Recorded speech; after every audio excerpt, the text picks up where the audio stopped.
Please be aware, in this podcast series we talk about all areas of safeguarding, which some people may find upsetting. So please make sure you're okay listening to today's topic. Be mindful of those around you, such as children, that you might not want to listen in.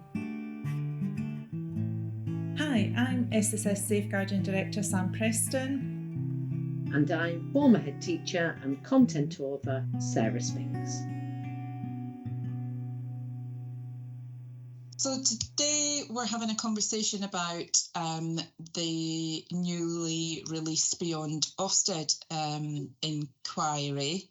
And this is a new inquiry established to develop a set of new principles for underpinning a better school inspection system. And it has a whole raft of proposals for taking an alternative approach to inspection of schools. I think, before we sort of get into that, I think, we have to acknowledge the context of there is a mood for change within the inspection. There's a lot of feeling that the inspection process has kind of lost its way, and concerns about the punitive aspects that some people feel. And there's been several things that in the past have altered that process. However, we're really at quite a point where it's almost we're at the point of, do we need to consider, should we be doing something different? So this Beyond Ofsted inquiry looked at that, and it's chaired by Jim Knight, the Right Honourable Lord Knight of Weymouth, the advisory group alongside UCL researchers, and they've published this inquiry into the future of school inspections. So we're going to have a look at that today and just have a little bit of a discussion about what it might mean for the future if some of those principles are adopted. So I think to set some context, there's a really nice quote from the report that just really does that. Jim Knight says, "The evidence is clear. Ofsted has lost the trust of the teaching profession and increasingly of parents. There is now an opportunity for transformational change." Very interesting, isn't it, Sam? It is. It is. So we're not, this inquiry is not looking at, amending certain parts and it's not a sticking plaster or sort of approach to it. It's actually looking at this opportunity, as he says, for transformational change. So, reflecting on that, Sarah. So the Beyond Ofsted inquiry believe that Ofsted is in need of major reform, and they state that their research found that it's currently seen as not fit for purpose and is in fact having a detrimental impact on schools, which some even perceive as toxic. So that word toxic's in there. They acknowledge the need for quality assurance for schools, as any institution in receipt of public money should be subject to accountability. But they believe that there is a need to build that trust back into the system so that it can work. And they believe that the need for change is compelling and urgent. Those are the two words that they place in this report. So after considering a range of options, the group chose a hybrid model as their proposal. And this is the most impactful and appropriate, they believe, given the inquiry's evidence and the unique trajectories of education policy in England. So they've come up with this hybrid model after doing lots of research. Right. So you and I have been through this report. We've taken a few days to really go through the inquiry and really try and sort of unpick and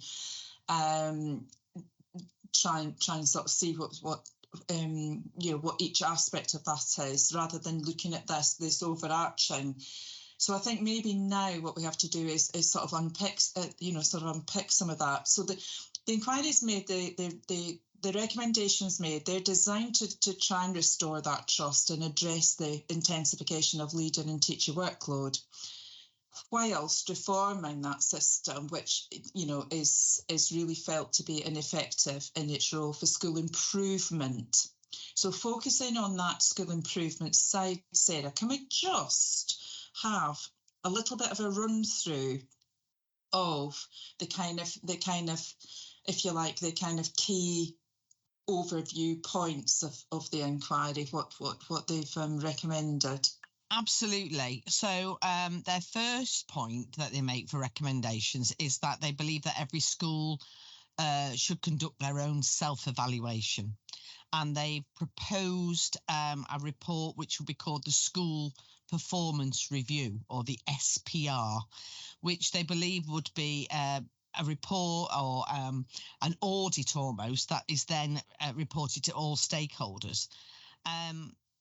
They recommend that the government will work closely with the whole sector to develop guidance on what this SPR should comprise, which might include mandatory and optional elements. And then the accountability of that will be principally to the parents and the wider community. So that's their first recommendation, which sounds very similar to a SEP, but we'll come on to talk about the whys and wherefores of this later. So that's called an SPR, the School Performance Review. Secondly, they believe that actually schools should work with an external school improvement partner, or a SIP, on delivering an action plan, which is then informed by that SPR, that School Performance Review. And schools in a trust, if they're academising in a trust, would have a SIP appointed from within that trust, whereas others, sort of LA controlled or single academy trusts, would have a SIP provided by their local authority. And then what the report says is that there needs to be funding available to increase that LA capacity for that work. So there we are, SPR and a SIP that's externally appointed. Thirdly, one of their recommendations is that when working on the SPR, the schools should engage in ongoing dialogue with their SIP, who will typically be an experienced school leader, have experience in school leadership and improvement, and they could be serving head teachers. So there's a lot to unpick there about those SIPs. The SIP's role would be to validate and, I suppose, and challenge the SPR, so that they would be looking at that school performance review and validating those findings and challenging them.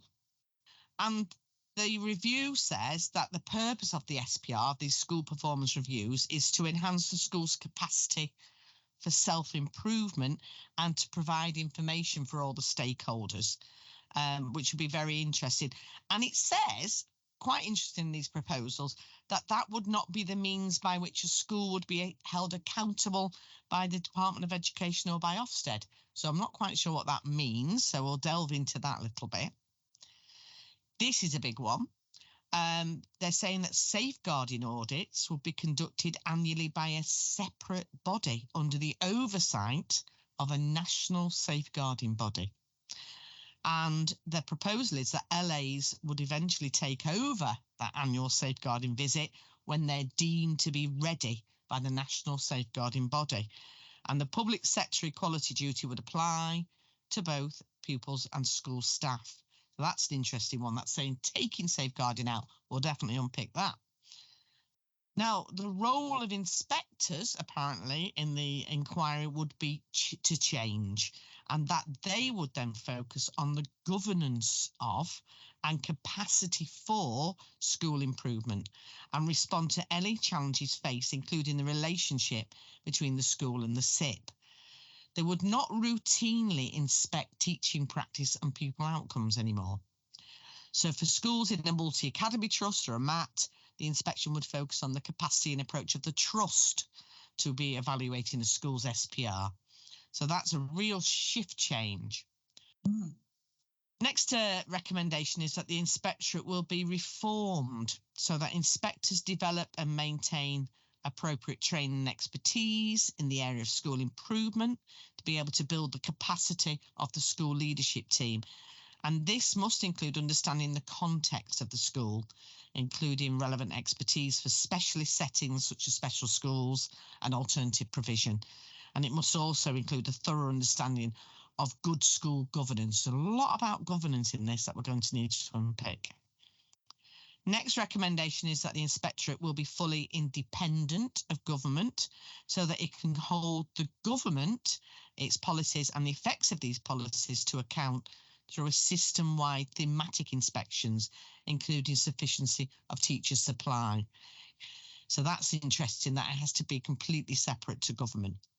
And then their final recommendation is that there is an immediate pause of routine inspections to allow time, they say, to reset and regain the trust of the profession. They feel that there is a need for a duty of care to the profession in order to develop a collaborative learning cultures, which will generate excellent professional skills and competencies. And that should be at the heart of any reform.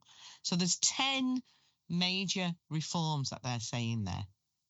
Well, you say that, Sarah, but I'm just, for instance, focusing in on number 8, which was that the inspectorates reformed and inspectors develop and maintain appropriate training, expertise in school improvement, have a good, understand the context of a school. That doesn't feel particularly new to me, because I think that there have been issues in the past around the training and expertise of inspectors, but the current model there, they do have to understand the context of a school, and that first conversation that they have with a head teacher is that contextual setting, isn't it? Yeah. So there are some elements where I think we've got to say there's within those recommendations. We're not talking about stuff that's absolutely brand new. No. It's almost like focusing on, and I welcome that they are actually looking and thinking, there are aspects that we need to carry forward here, but we need to build on them, and we need to make sure that they're robust, really. Yeah. So we've got these principles. Thank you for outlining them. How is it going to work? Do we know? Well, the report suggests a sort of two-pronged assurance and accountability system. So they talk about school level quality assurance and school group level accountability, which is quite interesting. So that school level assurance is that the annual self-evaluation of strengths and challenges and a plan for improvement using that school performance review would be a huge part of the quality assurance. And that's a very interesting one.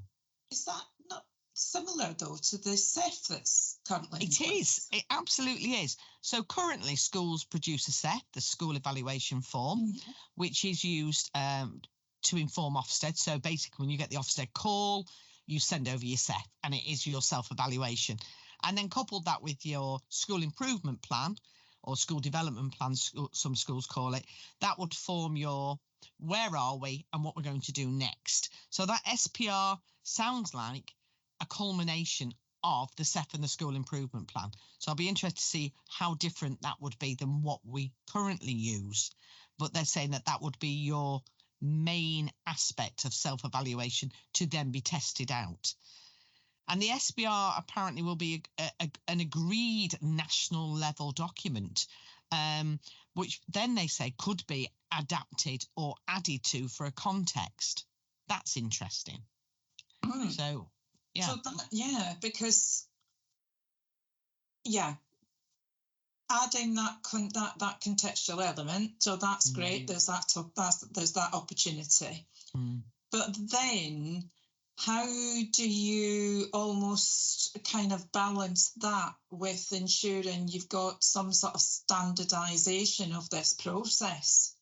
Exactly. I think that is a bit of a concern for me when I see, well, it can be added to or adapted, because if that's going to be the case, then how do we ensure standardisation? So I think there's an awful lot of work that would need to be done on that to make sure that SPR is really a robust process that would be, useful for anybody to be able to pick up and say, right, let's, we're comparing apples with pears, so we need to do that.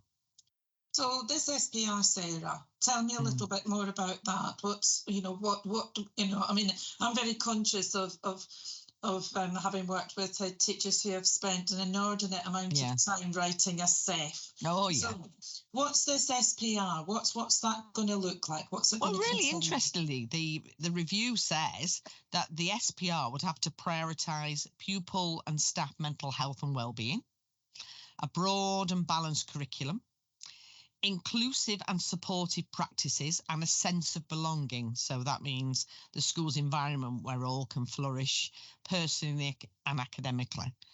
So interestingly, there's nothing there that says anything about standards or achievement and attainment. I was just going to say, where does the standards element? Absolutely. And so does that therefore mean in this proposal that standards will no longer be a key element of a school's success? Standards, certainly achievement and attainment have been crucial elements, haven't they?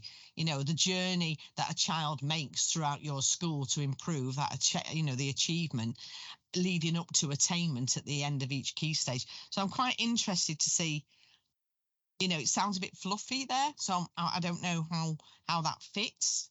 Yeah, and it does. And I'm just thinking back to my time with the, with the local authority and school improvement. There's, it's about, if you've got a school that has a very big journey, standards wise and attainment wise, to travel, it's right, and I really welcome the fact that we've got to focus on the mental health and well-being of the people that are trying to go on that journey, if you like.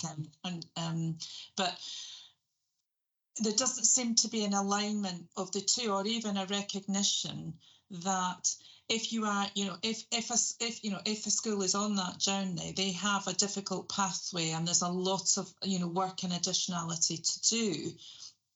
And it's about, there has to be some manage between the, if you like, the increase in, or different picture, I suppose, in terms of how you approach that and the impact that can have. Absolutely. And I think you're right, Sam. For me, I really welcome the prioritisation of pupil and staff. I like the use of the word staff in there, mental health and well-being. And the curriculum is important, and the inclusive element of schools is really, really important. And we do want children to flourish both personally and academically.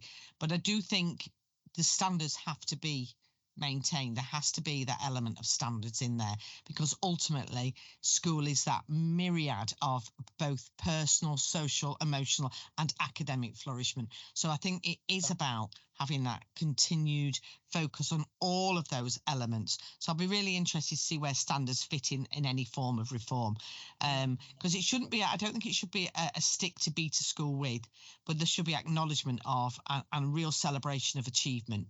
So that journey travelled by children throughout your school. So basically, I'm thinking really basically here in that, yes, you want schools to be a really, really nice environment, and you want them to be a really supportive environment, but we can't lose sight of the purpose of why children go to school. Absolutely. Yeah, absolutely. And the next one is really, the process is supported and validated by a SIP, trained to support school leaders. That's another one. That's interesting because many schools already have a SIP. Yeah. So I'm interested in what this will look like within this framework. Yeah, and what I think we have to be clear about the training of the SIP. Which will affect how they approach that role, also how SIPs are going to be held to account. Yeah, absolutely. Because if we've not got this focus on standards, then not quite sure how that, how are those relationships going to be monitored? We don't want them to be too cozy, but then we don't want them to be too fractious, Absolutely.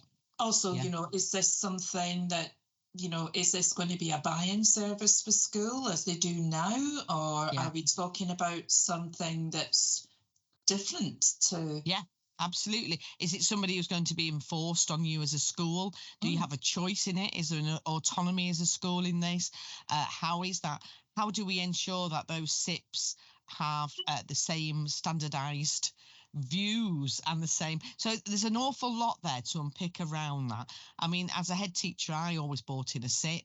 It was a bought-in service. The SIP I bought in was a practicing Ofsted inspector, but very interestingly, that our SIP, who was great, came about 3 times a year, didn't always agree with Ofsted when Ofsted came. So that's also a really interesting dynamic.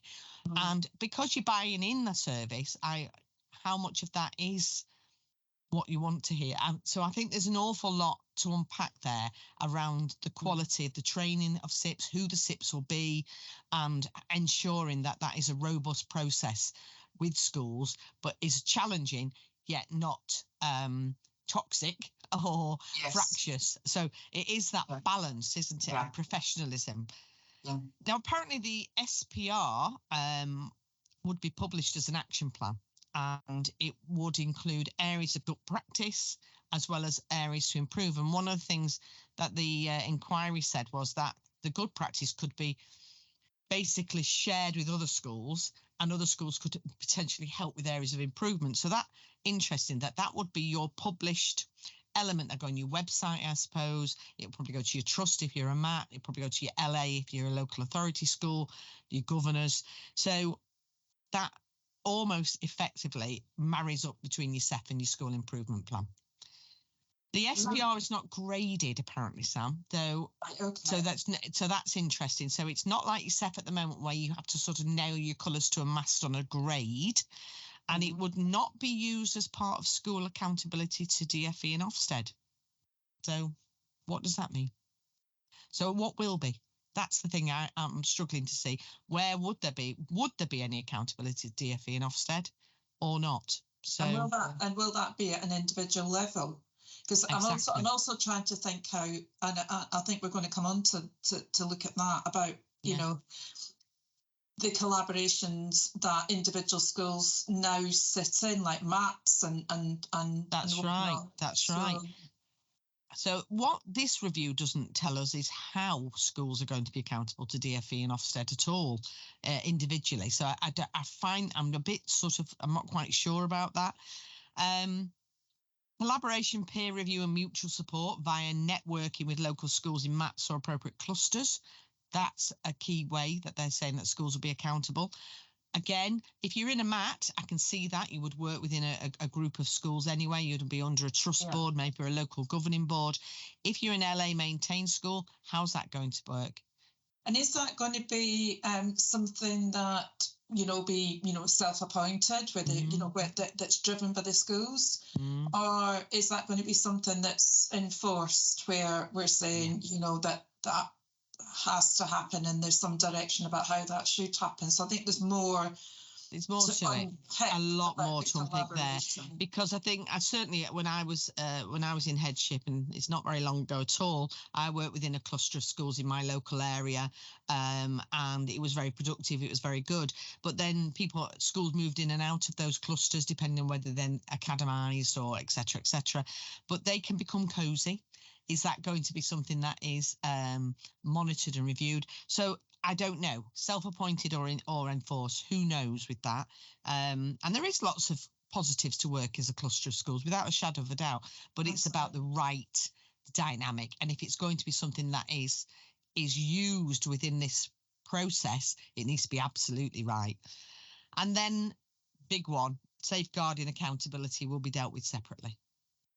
Who knows what that will mean? We'll come on to that in a minute. Excuse me. I'd quite like to focus, if we could, about this.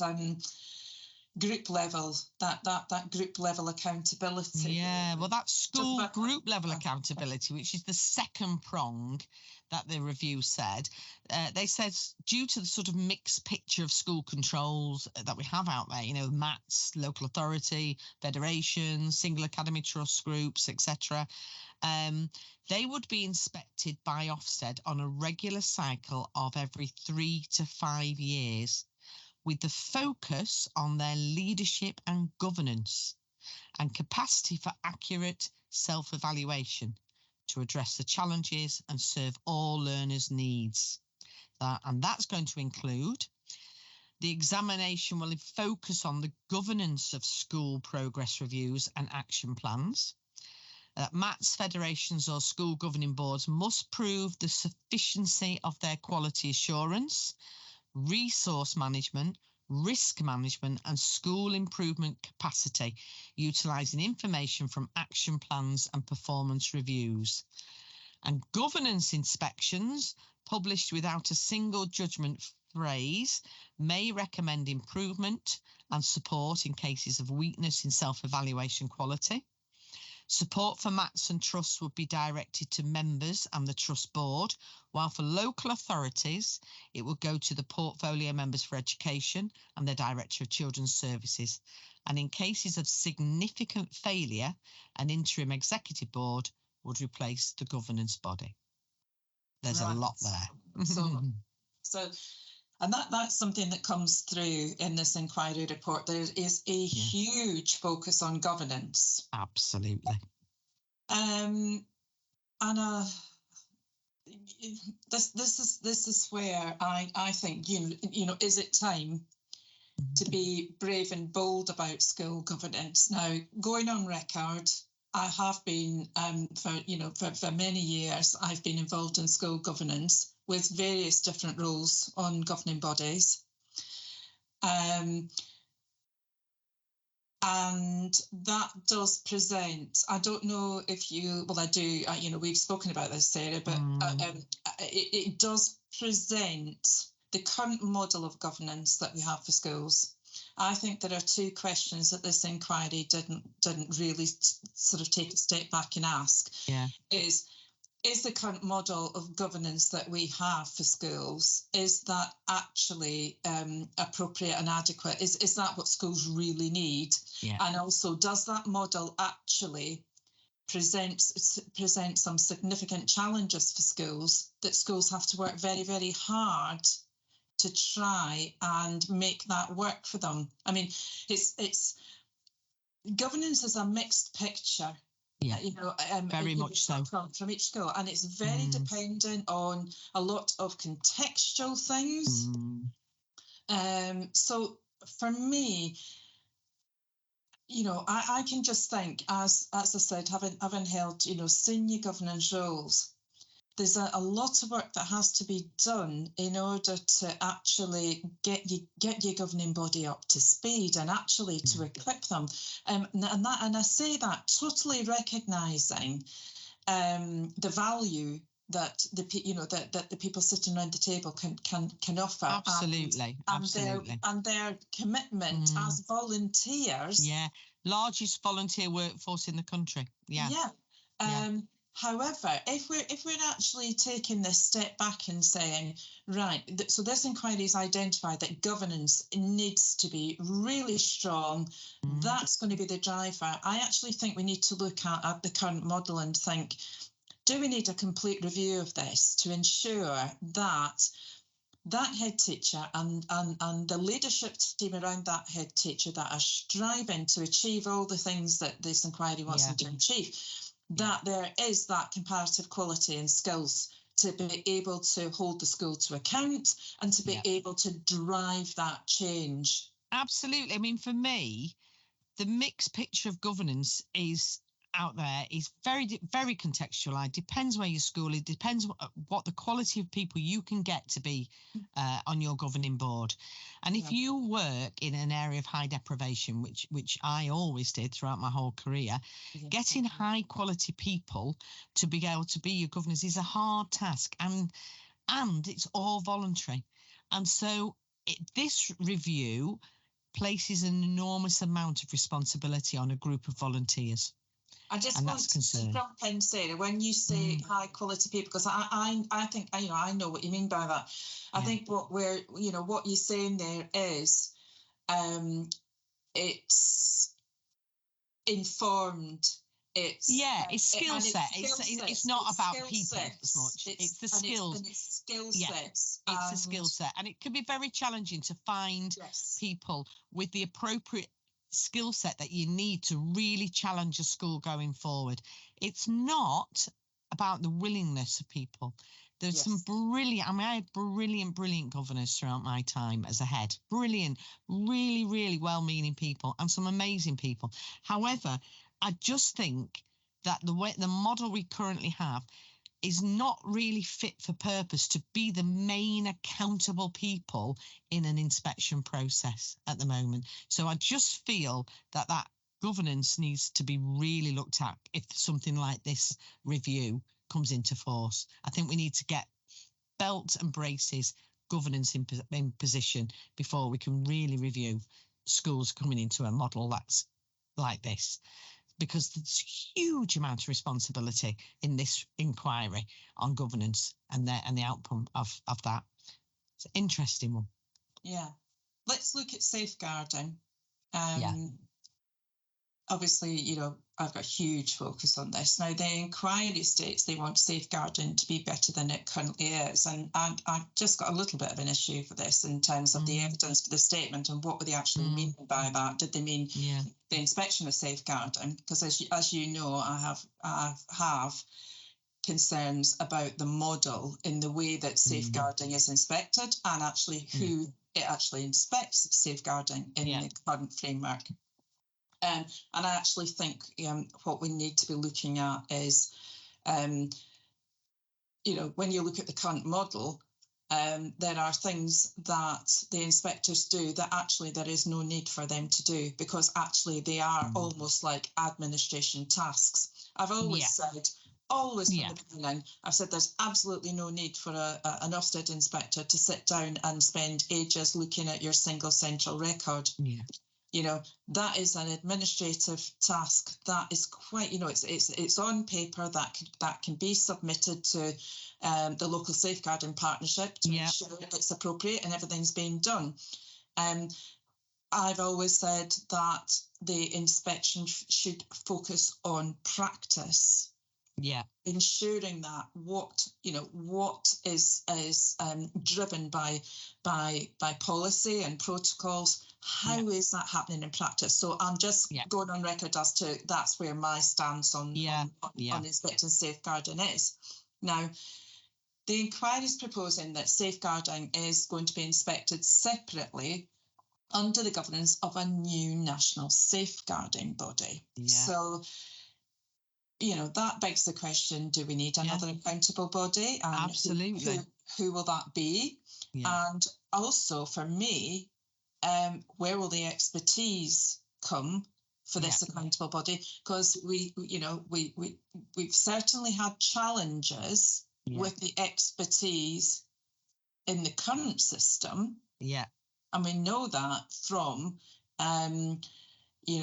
very troubled reports and reports that are not aligned and to be fair, Ofsted did do a lot of work to try and address and try and align some of that.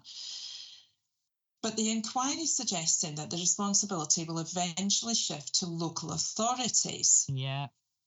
And, recognising that the safeguarding competence has been, really eroded over the past decades. And I have to say, not that I think it was particularly strong in terms of if you've got the number of schools that a local authority has to support, that would need to be a really, really massive part of the local authority to be able to do this effectively. Absolutely. What worries me about this is there seems to be a little bit of, it's almost like misaligned, where this inquiry is talking about this shift to local authorities. Yeah. And actually, we've got local safeguarding partnerships. Absolutely, they're already in place, and that's all very clearly documented within working together with keeping children safe. Why local authorities? And I have a concern there also about where the capacity will come from. Yeah. Because over the years, particularly as schools have shifted out of local authority control into multi-academy trusts or into academisation, we've got this massively mixed picture. And whilst we know that child protection services sit with your local authority in terms of child protection and your social services and etc., my concern is that the way that safeguarding has worked within schools, there's been an autonomy in getting your training and your development and setting up your own practices, and then that's checked by Ofsted in essence, isn't it? Yeah. If you're a multi-academy trust and you've schools up and down the country, are you going to have to therefore deal with different local authorities because you happen to have a school in, I don't know, different authority to other schools? And will the LAs insist that you have to do their training and their development, and then you've got a disparate system? How will that ensure that real quality going forward?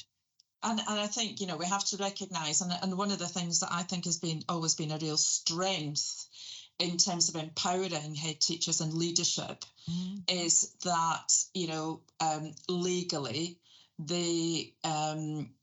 that basis for training has sat, is sat very firmly within governance, which is delegated. And what that enables the leadership team to do is actually really identify where that training and development needs to be targeted in relation to what they want to achieve for safeguarding in their SEF. Yeah. And I think that I have an anxiety, shall I say, that what we don't want. I mean, there's a big focus on an audit now. I've been auditing schools since 2010 on the framework. Well, actually, since safeguarding became a limiting judgment, and so I've got a lot of experience in terms of what an audit should look like, and I think we have to, what the concern is that what we don't want is almost like a checklist that's, that is going to be the same everywhere. And done. Don't need to think about it. Done. I've met that and move away. And I think we've really developed a culture of really focusing on that relationship that safeguarding places in terms of the development of a child and their well-being and staff well-being too, because we're not just talking about pupils, but also about how that contributes to their achievement and academic achievement. Yeah. And it worries me a little bit about, safeguarding is going to sit over there and we're just going to make sure they're doing everything right, because that's not the sole purpose of looking at safeguarding. No, it's not. And I think that there's a little bit of it integrates into lots of things that we do within school. I mean, when I read this as a former head teacher, my first thought was I'm not too worried that safeguarding would sit outside of the inspection system, simply because there are things that I think the inspection system, no more than the SCR, etc. Yeah. But I don't think I would have had the faith in my local authority to manage a robust auditing of our safeguarding standards. We had to, each year, we used to complete a Section 175 audit review of our safeguarding arrangements in school, send it to the local authority. But we never ever got any feedback from that. It was just, we had to do it and we had to send it, end of. Whereas for me as a head teacher, having an effective and a robust audit tool was essential for me to know that we as a school were identifying our areas of improvement and looking at the most important priorities to focus on next, because you're never done. Does that make sense? And I think what your anxiety is, Sam, and I get that, is that if it sits completely out, it'll be tick, tick, tick, tick, done. Whereas actually safeguarding is so much more than just a tick of processes and protocols. It is, and it's integral. It's integral to everything else you're doing. But also, having had, as I've said, a long experience in audit and developing our audit tool. I think what worries me is, and I mean, I used to get head teachers that I worked with directly. They'd say to me, "I've done my 175, I've done my section 175, but you know, actually, what I really need to look at now is actually safeguarding, Sam. So can we have a, you know?" So that tells me that tick list is really, but you know, there is a place for general things to be checked that are in place, and that does sit within an audit. But I think you have to look at what the purpose of audit is. There is an element of, are you meeting certain standards that need to be met? And there are things that sit within that you can say, yes, we do that regularly, and we've done that, tick, tick, tick. But also there are things where you're identifying that contextual element for your school. There's also, it isn't just about what are you doing, it's about how are you doing it? Yes. And what are your plans to move that forward, and what would you like to develop further? And also the audit would really ideally should need an element of, so how then are we going to move that forward? So it's almost like if you separate that out under under the sort of control of a separate body that you report to. My worry is that you end up almost like having two separate plans. Exactly. And I can't see how that marries together. No, and in the one that, you know, what's been recommended by the inquiry, we have got this focus on staff and people well-being, and I can't quite see the separation of the two, because, you know, if your staff don't feel safe and your children don't feel safe, then that's going to have a huge impact on their well-being. Absolutely. So there's no mention of how this mechanism, any mechanism rather, of how do you join those things together? Absolutely. So, I mean, it's a really interesting proposal, isn't it? And I think there's so much. I mean, this proposal's obviously just proposals. There's so much more meat on the bone to put onto this. Yeah, and I'm just going to throw this in. There's a huge, there has been a huge focus, obviously, you know, following concerns around how Safeguard isn't inspected by Ofsted, quite rightly so. But I think there is a danger to say, well, let's just do it somewhere else because it doesn't seem to be working within the inspection framework. And I think that could actually make life more difficult and more complicated for schools. Yeah, absolutely. I totally get that. So just sort of moving on to the work of inspectors, because that's quite interesting as well, isn't it? What's going to actually happen to the inspectors? You know? Yeah, so will it continue to exist? And if so, what in what role, what function? Yeah, so the review says that Ofsted would continue to exist, but the inspectors' roles and expertise would be enhanced in terms of being used constructively for thematic inspections and research reports, as well as the inspection of group level governance. That's interesting, group level governance. And this would inform government policy. So how interesting is that? So we do currently have a thematic inspection regime. Would there be more of them because there'd be inspectors that are not doing the same thing? What actually would happen here? So very interesting idea that they would still get thematic and research inspections. But what the inspection of group level governance, can't quite work that. I can understand that in terms of a MAT, but what does that mean for local authority schools? What does it mean? Quite an interesting idea, that. And I would just say, quite a few of the thematic inspections, and certainly, a lot of the research that Ofsted's actually been done has been very safeguarding focused. So if we're talking about splitting safeguarding out, is is that element of the thematics going to sit with this separate body? Yeah, exactly. And it's very strange. I think that presents real difficulties for the inspectors, because they're going to have to be very clear about what sits within well-being within these inspection frameworks. That doesn't say, because I'm just worrying that you're going to get in a situation where you're thinking, is that safeguarding or is it well-being?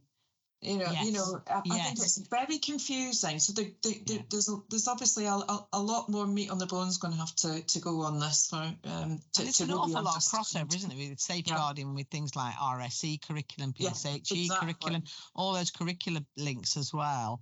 Exactly. The inquiry believes that inspectors could play a critical role in capacity building in response to many complex issues facing the education system, especially if they're seen as independent from government.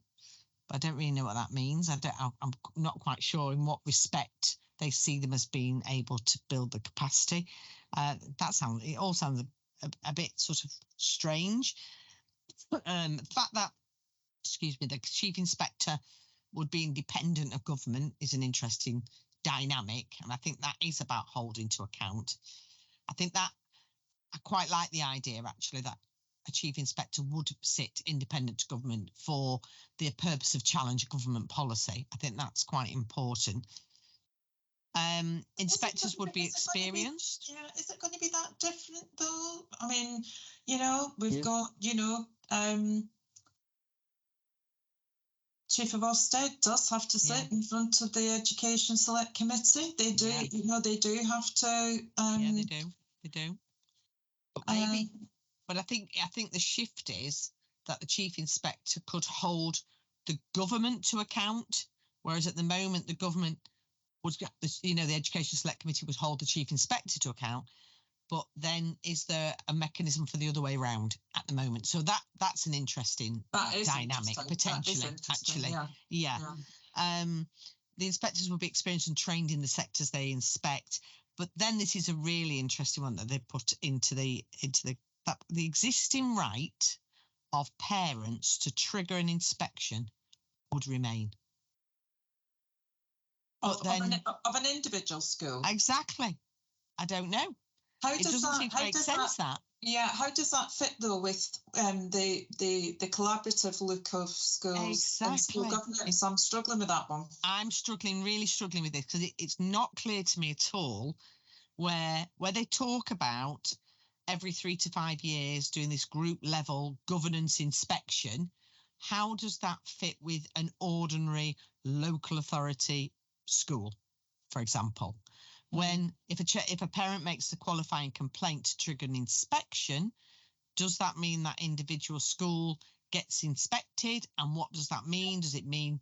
I find this really confusing. There's an awful lot of work to be done on making this much clearer as a proposal. So I just don't quite understand what that means there. Now, the inquiry says that there needs to be, they recommend this pause now. So they're calling for an immediate pause to routine inspections. They use the word immediate, but I'm not quite sure what they mean by the immediacy of it, really. Do you think that's possibly in response to the feeling that there is it isn't? I mean, I can honestly say I've never seen such a public display of concern. And I think is that acknowledging that and just saying, actually, it's almost like a bit of a time out here. Yeah, I think it is, a bit of a time out, because actually, things have really got to a point where we need to just have this pause. The workforce needs to have this pause, and they also have to have this feeling that we're actually going to take a step back and think, what should this look like, and that will is the driver that will then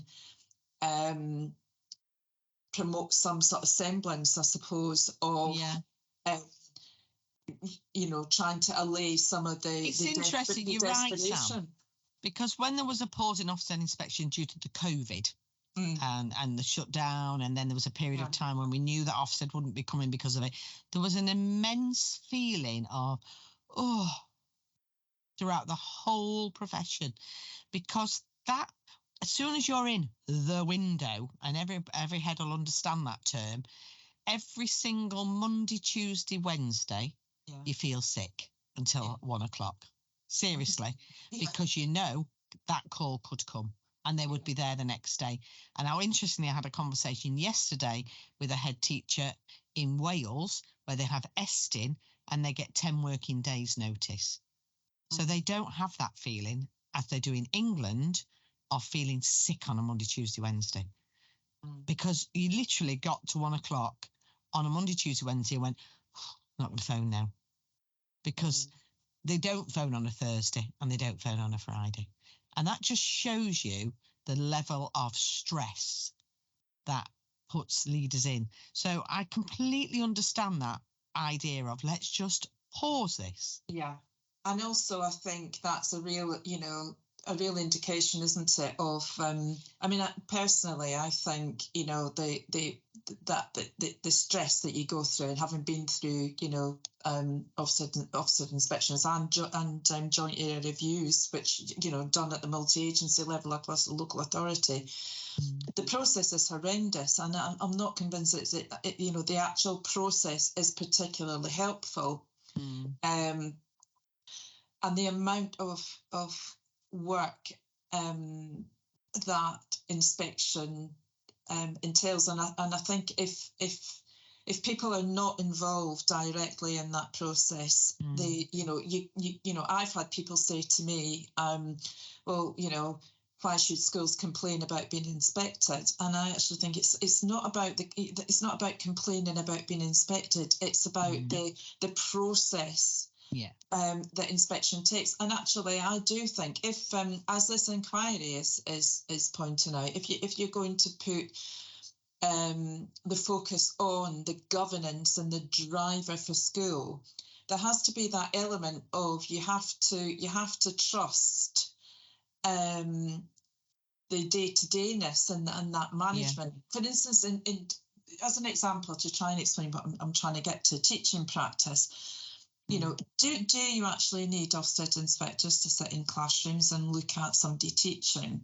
Because I actually think, all head teachers, I'll ask you this, Sarah, in the school that you were in, not all your teachers taught to the same level. Some had more strengths than others. And absolutely. Head teacher, you knew who they were. I knew exactly, and they knew as well. So that was really clear through performance management, regular performance reviews, through monitoring, through not just of teaching, but of quality of teaching, of book scrutinies, of work scrutinies. Of course you do. So I welcome this inquiry where they say, we don't need to come and look at all your teachers, because we're going to trust in you to be able to self-evaluate. We're going to trust in your governors to hold you to account. So I welcome that. My teachers don't need to have Ofsted people sitting in watching them teach, because that's what we do, and we do it every day. Whether it's a formal observation or a walkthrough, every single day you would know exactly what was going on in your classrooms as a head. So I think I welcome that. Interestingly, the inquiry said that parents and governing bodies will, however, retain the right to call for a school-level inspection if concerns are raised. That's interesting. And schools can request a school-level inspection, with schools currently designated requires improvement having priority. So that must be like an interim thing, because if they're going to rid of grades, are they therefore saying that any school is able to ring up Ofsted and said, actually, we'd really like an inspection, please? But what would be the point? What would be the point if you're not going to be graded? How many schools want to do this? And also I'm just thinking, if you're leading an RI school, Yeah. The last thing I would want to do was to trigger an inspection, because I actually want everybody focused on the pathway of moving out of RI. Yeah. So that's interesting. Yeah. And also, one thing that I thought about, what would happen to those current schools, that are special measures or serious weaknesses and RI in a transition from one system to another? How would that work? What would that transition look like? And I think that they're really important things to focus on, that, those schools that are facing difficulties. And, if my background is working in special measures schools and bringing them through. So I know what that process and journey looks like. How will that be held accountable for improvement is an interesting one. And then at the moment, if a school goes into special measures or serious weaknesses or a second RI judgment, then there is an automatic enforced academisation order in place. Yes. And the school has to be taken into a multi-academy trust. What will happen with that? Where will that sit in the future? So there's an awful lot of checks and balances that make me think, will this cut the mustard with parents and accountability? Where is this accountability to be? And I think if you and I are unpicking this, and there's been quite a lot of shall we say, it's a bit of a cloudy picture.